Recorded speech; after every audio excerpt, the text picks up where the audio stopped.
తీవ్రంగా పెరిగిపోయింది. ఈరోజు 40 డిగ్రీల సెల్సియస్ దాకా ఈరోజు ఎండకి కాస్తా ఉంది. ఏప్రిల్ నెల ప్రతి సంవత్సరం చీరాల మున్సిపల్ అధికారులు ప్రధానమైన కోడలో ప్రజలకి దాహార్తి తీర్చడం కోసం మంచినీటి చలివేంద్రాలు ఏర్పాటు చేస్తారు.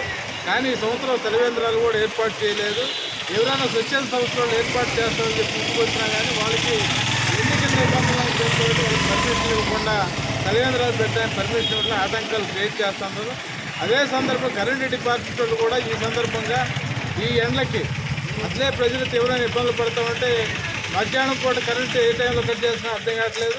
రైతులు పునుకున్న తర్వాత అర్ధరాత్రి ఏ టైంలో కట్ చేస్తుందో అర్థం కాని పరిస్థితిలో ఉంటా ఉంది. కరెంటు అధికారులు ఈ సందర్భంలో కరెంటు ఇవ్వాలి, నిరంతరంగా ఇవ్వాలి. అట్నే మున్సిపల్ అధికారులు చలివేంద్రాలు ఏర్పాటు చేయాలని చెప్పి ఈ సందర్భంగా చీరాల ప్రజానీకం తరఫున కోరుతాం.